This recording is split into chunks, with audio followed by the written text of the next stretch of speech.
Ketan sir, શું તમારું કહેવાનું થાય છે કે આપણે જ્યારે સ્ટાર્ટિંગ કર્યું એ પ્રમાણના લેવલનું જોઈએ આપણે, તો અત્યારે આપણે આજે જે લેવલ સુધી પહોંચ્યા છીએ તો પબ્લિકમાં એવું દેખાણું કે ના ભાઈ પ્રોગ્રામ એટલે એકદમ હિટ ગયો? બિલકુલ સાચી વાત. આપણે જ્યારે સ્ટાર્ટિંગ કર્યું 20 જ દિવસનો ખાલી સમય હતો આપણી પાસે, તો એક આપણા માટે ચેલેન્જ હતી કે ભાઈ આ બધું આપણે એટલું બધું એકસાથે કેવી રીતે કરી શકીએ.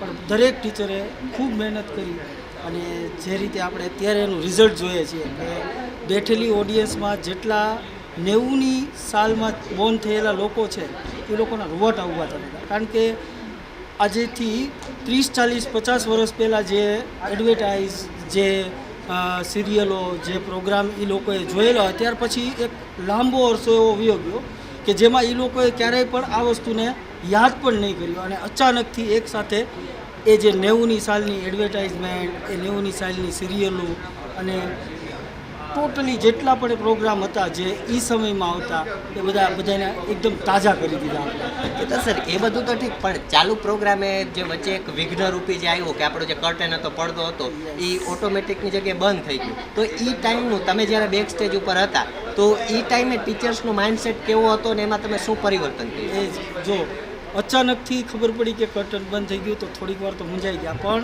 હિંમત રાખી અને મેં એવું નક્કી કર્યું કે જે છે આપણે જે તૈયારી કરી છે એ આપણી પરફેક્ટ તૈયારી છે, તો આપણે એ જ રીતે આપણે પ્રોગ્રામને કન્ટિન્યુ રાખશું. અને જરા પણ ગભરાયા વગર અમે ચેલેન્જને સ્વીકાર કરી અને આપણો પ્રોગ્રામ સક્સેસ કર્યો. અને એમાંય પાછું ઇન્ડિયા હમણાં 26મી જાન્યુઆરી ગઈ, તો હવે 26મી જાન્યુઆરીનું જે પિરામિડ થયું એ સમયે તો મેં અહીંયાથી સ્ટેજ ઉપરથી એવું જોયું કે ઓડિયન્સ ઊભી થઈ ગઈ અને ઓડિયન્સના એકદમ કાયદેસરના રૂવાટા ઊભા થઈ ગયા. તો એ સમયનું તમારું કેવું કહેવાનું છે?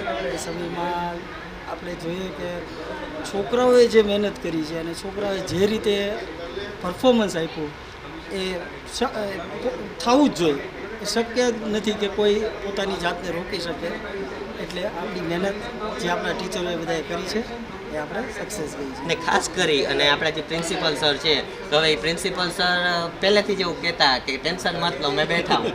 અને એ ખરેખર આજે એ મોમેન્ટ દેખાણું કે જ્યારે ચાલુ પ્રોગ્રામ એવું લાગ્યું એટલે એ પોતાની ખુરશી મૂકી અને આવી ગયા. એ તમે જોયું પાર્સર એને સ્પીચમાં એવું કીધું કે મેં કાંઈ નથી કર્યું, બધું ટીચરોએ કર્યું છે. પણ એકચ્યુઅલમાં જેને કહેવાય કે પડદા પાછળથી જે કામ કરવાવાળા હોય એ ક્યારેય દેખાતા નથી. એવી જ રીતે સરે આપણને બધાને ગાઈડ કર્યા આટલી સારી રીતે, ત્યારે જ તે આપણે આ પ્રોગ્રામને સક્સેસ કરી શક્યા છીએ. Thank you. અને બહુ સારો એવો પ્રોગ્રામ રહ્યો, તમને લોકોને પણ જોવાની બહુ ખૂબ જ મજા આવી હશે. અને આ જ આખો પ્રોગ્રામ આપણે યુટ્યુબ ચેનલની અંદર પણ આખો મૂકવામાં આવશે, જેથી કરી અને તમે આ યાદોને ફરી પાછા જોઈ શકો. Thank you. એક વસ્તુ ભૂલાઈ ગઈ, આપણે અલ્પા મેમ છે, હા, હજી નવા ટીચર જોઈન થયા છે, છતાં પણ એને એટલી સરસ મહેનત કરી અને બધા પ્રોગ્રામમાં જે પોતાનો કોરિયોગ્રાફી કરી અને આટલું ઝડપથી મેમ સેટ થઈ ગયા આપણી સાથે અને સરસ રીતે પ્રોગ્રામ કરાવી દીધો છે. તો એમને પણ આપણે આ સમયે યાદ કરવા છે. 100%. Okay, thank you. Thank you.